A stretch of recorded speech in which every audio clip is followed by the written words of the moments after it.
नमस्कार। हम बात कंटिन्यू करेंगे यूपीएससी प्रीलिम्स एग्जामिनेशन 2023 के बारे में। हमने पहले वीडियो में फोकस किया था जीएस के स्टैटिक क्वेश्चंस पे, जहाँ पे करंट अफेयर्स का इम्पैक्ट नहीं होता है, जैसे हिस्ट्री, ज्योग्राफी और पॉलिटी, और उनको हैंडल करने के तरीके आपको बताए थे और रिवीजन मटेरियल भी आपसे शेयर किया था। अगर आपने वीडियो नहीं देखा है तो ज़रूर देखिए, वीडियो को शेयर करिए, सब्सक्राइब करिए और रिवीजन मटेरियल डाउनलोड करिए। आज सेकंड वीडियो में हम बात करेंगे जीएस के डायनेमिक क्वेश्चंस में, जहाँ पे करंट अफेयर्स का सीधा इम्पैक्ट होता है। वीडियो के बाद आप रिलेटेड रिवीजन मटेरियल डाउनलोड कर सकते हैं और अंत में वीडियो के हम बात करेंगे रिवीजन शेड्यूल का, कि अगले 2.5 महीने का रिवीजन शेड्यूल कैसा होना चाहिए ताकि आप कॉन्फिडेंटली एग्जाम दे पाएं। मेरा नाम है Ritesh Kumar Singh, ex civil servant और मेंटर फॉर यूपीएससी एस्पिरेंट्स। आइए देखते हैं वो पहला कौन सा क्वेश्चन है जो बहुत ही डायनेमिक है, जिसमें बहुत सारे सवाल पूछे जाते हैं और खास तौर से करंट अफेयर्स की। वो क्वेश्चन है एनवायरनमेंट। पर एनवायरनमेंट के करंट अफेयर्स को समझने के लिए आपको एनवायरनमेंट का बेसिक्स पता होना चाहिए। तो बेसिक्स के लिए आपको एक स्टैंडर्ड कंपाइलेशन पढ़ने की ज़रूरत है, जो हमने इस वीडियो के लिंक के द्वारा शेयर किया गया है। आप डाउनलोड कर सकते हैं उस बेसिक स्टडी मटेरियल को, रिवीजन मटेरियल को। अगर आप कोई करंट अफेयर्स मैगजीन पढ़ रहे हैं पिछले साल भर से, तो उसका करंट अफेयर्स फिर से रिवाइज करिए। बेसिक के साथ आप करंट अफेयर्स पढ़ेंगे तो आप एनवायरनमेंट के क्वेश्चंस को कॉन्फिडेंटली सॉल्व कर पाएंगे। अब इसके अलावा कुछ इंपॉर्टेंट एरियाज हैं जहां पे यूपीएससी हर साल क्वेश्चन पूछता है, जो आपको स्पेसिफिकली फोकस करना है। जैसे कि नेशनल पार्क और वाइल्ड लाइफ सेंचुरी कहाँ पे लोकेटेड हैं, उनकी वेजिटेशन क्या है, फ्लोरा क्या है, जोग्राफिकल कंडीशंस क्या है, ये आपको पता होने चाहिए। कई बार यूपीएससी ज्योग्राफिकल कंडीशंस देता है, क्लाइमेट कंडीशंस देता है, वेजिटेशन टाइप देता है, फिर पूछता है कि भाई इन 4 में से क्वेश्चन कौन सा नेशनल पार्क है जो उसको सूट करता है। तो आपको ये बेसिक पता होना चाहिए और आपको ओवरऑल मैप नेशनल पार्क और वाइल्ड लाइफ सेंचुरीज का आपको ज्ञात होना चाहिए। इसके अलावा टाइगर और एलिफेंट रिजर्व्स कोई नए डिक्लेयर हुए हैं, कहाँ पे हैं और कहाँ पे सबसे डेंसिटी ऑफ टाइगर्स है। तो बेसिक बातें, बेसिक लोकेशन, आपको टाइगर और एलिफेंट रिजर्व्स के बारे में पता होना चाहिए। इसके बाद हम बात करते हैं वेटलैंड्स की। रामसर कन्वेंशन, हर साल 1, 2, 3, 4, 5 या 10 नए वेटलैंड्स ऐड किए जाते हैं। कौन से हैं, कहाँ पे हैं, और basic wetland map of India आपको पूरी तरह से आना चाहिए। नेक्स्ट एरिया है बायोस्फीयर रिजर्व्स, उनका वेजिटेशन, फौना, फ्लोरा और लोकेशन। ये वो एरियाज हैं जहाँ पे यूपीएससी हर साल लगभग सवाल पूछ ही लेता है। इसके अलावा हम बात करते हैं लिस्ट ऑफ इंपॉर्टेंट डेज। ये शायद यूपीएससी डायरेक्टली नहीं पूछता, लेकिन स्टेट सर्विसेज वाले जरूर पूछते हैं, क्योंकि वो डायरेक्ट फैक्चुअल सवाल पूछते हैं। तो world environment day, wetland day, ozone day, ये सब बेसिक डेज हैं जो आपको एक रीडिंग से आपको आपके दिमाग में सेटल हो जाएंगे, जो आप बहुत सारे क्वेश्चन आप कर सकते हैं, स्पेशली स्टेट सर्विसेज के। इसके बाद हम बात करते हैं list of international conventions. Conventions होते हैं, एक टाइप की मीटिंग होती है जहाँ पे वर्ल्ड के डिफरेंट कंट्रीज डिसाइड करते हैं कि आगे हम वर्ल्ड को किस दिशा में ले जाना है। तो ये कन्वेंशन जुड़े हुए हैं क्लाइमेट चेंज से डील करने के लिए, ये कन्वेंशन जुड़े हुए हैं बायोडाइवर्सिटी कंजर्वेशन से।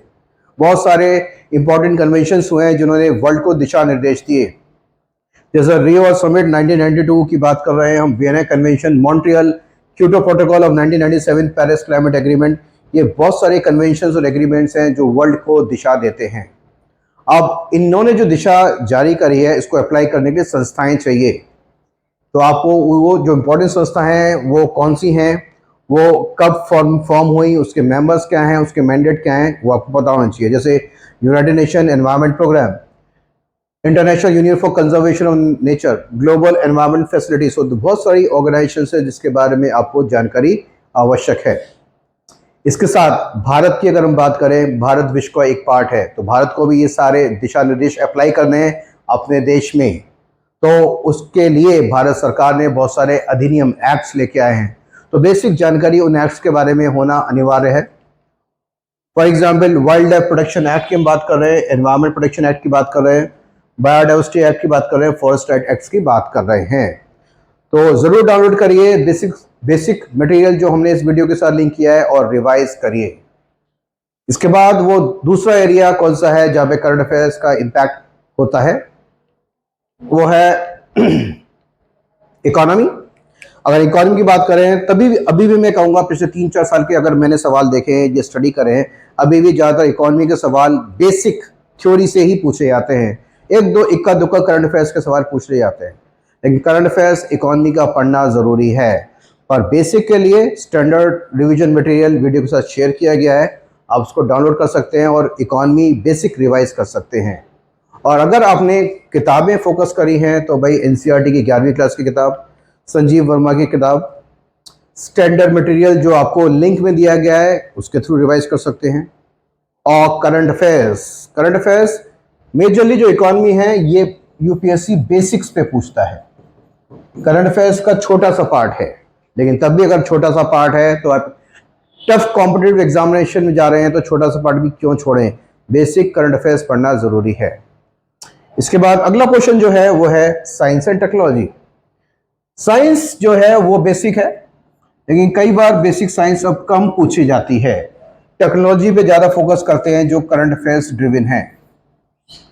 तो इसके लिए बेसिक के लिए हमने फिर से लिंक में बेसिक स्टडी मटेरियल साइंस का लिंक किया है, डाउनलोड करिए, उसको पढ़िए। अदरवाइज अगर आपने क्लास 9th और 10th की अगर एनसीईआरटी पढ़ रखी है तो बेसिकली आप वो रिवाइज कर सकते हैं। लेकिन जो मेजर जो क्वेश्चंस आते हैं वो करंट अफेयर्स के आते हैं।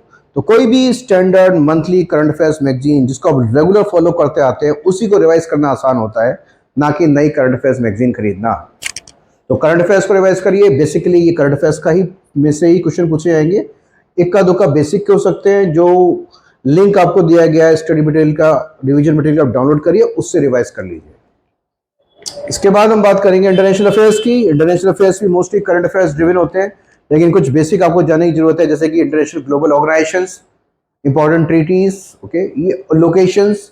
तो वो फिर से हमने लिंक के द्वारा आपके साथ शेयर किया है, आप डाउनलोड करिए, बेसिक ऑफ आईआर रिवाइज करिए। वन स्टैंडर्ड मटेरियल जो आपको इस वीडियो के साथ मिलेगा, और करंट अफेयर्स क्वेश्चंस ही ज़्यादातर पूछे जाते हैं इसमें, तो करंट अफेयर्स का जो भी मैगजीन है उसको रिवाइज करते रहिए। तो यानी कि जो डायनेमिक एरियाज हैं जो यूपीएससी में वो हैं environment, science and tech, IR and थोड़ा बहुत इकोनॉमी। तो यहाँ पे करंट अफेयर्स का लिंक होता है, पर बेसिक पढ़ना भी उतना ही ज़रूरी है। तो डाउनलोड करना बिल्कुल मत भूलिएगा, ज़रूर डाउनलोड करिए। इसके बाद हम बात करते हैं सीसेट की। सीसेट सिर्फ प्रैक्टिस का काम है, यस, चाहे वो कॉम्प्रिहेंशन हो चाहे मैथ्स हो, जितना ज़्यादा प्रैक्टिस करेंगे उतना ज़्यादा परफेक्ट होते जाएंगे। कॉम्प्रिहेंशन की बात करें तो yes, past year UPSC questions को प्रैक्टिस कर सकते हैं। आप प्रैक्टिस टेस्ट लगा सकते हैं, मार्केट में बहुत सारे प्रैक्टिस टेस्ट मिलते हैं, आप कॉम्प्रिहेंशन लगाइए। लेकिन कई बार जो गलतियां मैं देखता हूं स्टूडेंट्स के अप्रोच में, या वो कॉम्प्रिहेंशन को हैंडल करते हैं, वो कॉम्प्रिहेंशन पढ़ने में ज़्यादा टाइम लगाते हैं और क्वेश्चन पे कम फोकस करते हैं। क्वेश्चन को जल्दी से पढ़ा, ऑप्शन में टिक किया और आगे बढ़ गए, इससे गलती होती है। आप उसका रिवर्स करिए, क्वेश्चन पे ज़्यादा टाइम लगाइए, क्वेश्चन को ध्यान से पढ़िए, ऑप्शंस को देखिए और जल्दी से पैराग्राफ को स्क्रॉल करिए कि कौन से ऑप्शंस आप एलिमिनेट कर सकते हो पढ़ के। ये रिवर्स तरीके से अगर आप कॉम्प्रिहेंशंस करेंगे तो वो जल्दी भी होंगे और ज़्यादातर आपको आंसर्स करेक्ट होंगे। तो क्वेश्चंस पे ज़्यादा टाइम लगाइए, ना कि कॉम्प्रिहेंशन पढ़ने में। इसके बाद हम बात करते हैं क्वांटिटेटिव एप्टीट्यूड की यानी कि मैथ्स तो प्रैक्टिस का ही काम है, जितना प्रैक्टिस करेंगे उतने ज़्यादा आप निखरेंगे, कॉन्फिडेंस आपको मिलेगा। तो जाहिर है प्रैक्टिस कहाँ से करेंगे, past years and practice set से करेंगे। और आर.एस. अग्रवाल की भी एक कॉम्पिटिशन, बेसिक कॉम्पिटिशन की किताब आती है जिससे आप रेगुलर प्रैक्टिस कर सकते हैं। तो मेरा मानना यह है कि डेली अगर 2 घंटे अगर आप सीसेट को देते हैं तो मोर देन एनफ, पर 2 घंटे देना ज़रूरी है। 3 से 4 पैराग्राफ करिए और 8 से 10 मैथ्स के सवाल डेली करिए कि आपकी प्रैक्टिस बनी रहे। 2 घंटे डेली करना है आपको सीसेट। अब हम बात करते हैं रिवीजन शेड्यूल की। रिवीजन प्लान बहुत ही सरल है। अभी करीब 15-16 मार्च पे हम बैठे हैं, तो यानी कि एक शेड्यूल हम बनाते हैं अगले 1.5 महीने का, 30 अप्रैल तक का, और अगला शेड्यूल हम बनाते हैं 1 मई से लेके एग्जामिनेशन तक 28 मई तक का। तो यानी कि 30 अप्रैल तक हमारा फर्स्ट रिवीजन हो जाना चाहिए और फाइनल रिवीजन हमारा होगा मई के महीने में। तो कौन से पोर्शन से स्टार्ट करें, जरा एक डेट वाइज शेड्यूल देख लेते हैं। जो हमारा फर्स्ट रिवीजन प्लान है वो 16 मार्च से टेंटेटिवली मैं बात कर रहा हूं और 30 अप्रैल तक जाने वाला है। तो इस 1.5 महीने के टाइम पीरियड को कैसे डिवाइड करें। पहला पोर्शन जिसमें बच्चे सबसे ज्यादा कंफर्टेबल होते हैं वो है पॉलिटी। उनको मज़ा भी आता है और जल्दी वो रिवाइज भी होता है। तो पहला हम उठाते हैं पॉलिटी का रिवीजन। 16 से 25 मार्च 10 दिन का टाइम दीजिए। जब हम रिवीजन की बात करते हैं तो इसमें PYQs भी आते हैं, previous years question papers. Previous years question जरूर प्रैक्टिस करिए। पॉलिटी रिवाइज किया और PYQs उसके बाद किए क्वेश्चन जरूर करिए। यूपीएससी के प्रीवियस क्वेश्चन से एक फायदा होता है क्योंकि स्टैंडर्ड यूपीएससी का ही होता है, क्योंकि यूपीएससी के सवाल होते हैं। यूपीएससी के क्वेश्चन की लैंग्वेज से हम फेमिलियर हो जाते हैं, यानी कि अब जो एग्जामिनेशन में क्वेश्चन आएगा तो कहीं ना कहीं लैंग्वेज सिमिलर ही होगी। यस, तो हम उससे फेमिलियर ज़्यादा हो जाते हैं, हमारा कॉन्फिडेंस बढ़ जाता है। तो हमें प्रीवियस ईयर क्वेश्चन जरूर करने, लास्ट 10 साल के क्वेश्चन आप कर सकते हैं। अगला क्वेश्चन हम देखते हैं इकोनॉमी। हमने 26 मार्च से प्लान बनाया 5 अप्रैल तक, यानी 10 से 11 दिन हमने इकोनॉमी में लगाए। इकोनॉमी बेसिक्स फर्स्ट, फिर साथ में करंट अफेयर्स, और फिर आपने क्या किया plus PYQs, previous years questions. तो फिर से आप लैंग्वेज से फेमिलियर होंगे, आपको कॉन्फिडेंस मिलेगा। और ज्यादातर क्वेश्चंस आप क्या करिए, एलिमिनेशन टैक्टिक्स से करिए। आप आंसर को डायरेक्टली टिक करने से पहले बाकी 3 ऑप्शंस आप एलिमिनेट करिए, आपको कॉन्फिडेंस हो जाएगा कि यही आंसर होगा और आपकी प्रैक्टिस बन जाएगी। जब आप एग्जामिनेशन में जाएंगे, एलिमिनेशन टेक्निक्स जब आप सीखेंगे। एलिमिनेशन टेक्निक्स के बारे में मैंने फर्स्ट वीडियो में बनाया है, आप उस वीडियो को देख सकते हैं। वो वीडियो फिर से लिंक में अटैच किया गया है। ज्योग्राफी एनवायरनमेंट 6 से 20 अप्रैल, इसको कम से कम आप 15 दिन का टाइम दीजिए, 15 से 16 दिन का टाइम दीजिए, क्योंकि ज्योग्राफी प्लस एनवायरनमेंट करीब 25 क्वेश्चन होते हैं। पॉलिटी रिवाइज किया तो आप करीब 15 क्वेश्चन टारगेट कर सकते हैं एग्जामिनेशन में। अगर आपने सिमिलरली इकोनॉमी रिवाइज किया तो फिर से आप 15 क्वेश्चन यहाँ पे भी टारगेट कर सकते हैं, यानी 30 क्वेश्चन ये हो गए। ज्योग्राफी प्लस एनवायरनमेंट करीब 25 क्वेश्चन होते हैं, 25 MCQs होते हैं। ये पोर्शन थोड़ा बड़ा होता है क्योंकि इंडियन फॉरेस्ट सर्विस के एस्पिरेंट्स भी इसी से शॉर्टलिस्ट होते हैं, तो ये पोर्शन इसलिए बड़ा होता है। तो करीब आपने ये 30 और 25 यानी कि 55 क्वेश्चन का आपने टारगेट कर लिया इसके द्वारा। इसके बाद हम बात करते हैं science and tech plus IR। तो 20 से 30 अप्रैल यानी कि 10 से 11 दिन आप इसमें लगाइए। बेसिकली आपको करंट अफेयर्स ही पढ़ना है इसमें। बेसिक्स के लिए हमने आपको ऑलरेडी लिंक्स दिए हैं, डाउनलोड करिए और फास्टली इसको करंट अफेयर से लिंक करके पढ़ जाइए। तो ये आपका कंप्लीट कर देगा 30 अप्रैल तक। तो यहाँ पे करीब 12 से 15 क्वेश्चन आते हैं। तो मोटा मोटा अगर हम माने तो यहाँ पे करीब 70 से 72 या 75 क्वेश्चन हो सकते हैं। अब मेजर जो क्वेश्चन आप सोच रहे होगी, आपने हिस्ट्री के बारे में तो बताया नहीं। हिस्ट्री के बारे में मैंने इसलिए बात इनिशियली नहीं करी है क्योंकि हिस्ट्री सबसे ज़्यादा वास्ट है। अगर आप पहले से रिवाइज करके रख लेते हैं तो आप एग्जाम तक भूल जाते हैं। तो हमारी पढ़ाई का तरीका ये होगा कि हम हिस्ट्री से रिवीजन एंड करेंगे, यानी कि अब हम हिस्ट्री उठाएंगे अब 1 मई से। इसका मतलब ये नहीं है कि बाकी चीज़ों को हम दोबारा रिवाइज नहीं करेंगे। हिस्ट्री 1 मई से लेके 27 मई तक चलती रहेगी, लेकिन हिस्ट्री के साथ ये सारे पोर्शन 5-5 दिन देके आप इनको रिवाइज करते रहेंगे। देखते हैं सेकंड प्लान रिवीजन का। तो फाइनल रिवीजन 1 मई से 26 मई, जिसमें हिस्ट्री आपका डेली चलेगा। अगर आप 10 से 12 घंटे एग्जामिनेशन के जब पास आता है इतना देना पड़ेगा। 10 से 12 घंटे अगर आप पढ़ रहे हैं, 2 घंटे आप CSET के निकाल दीजिए, ओके।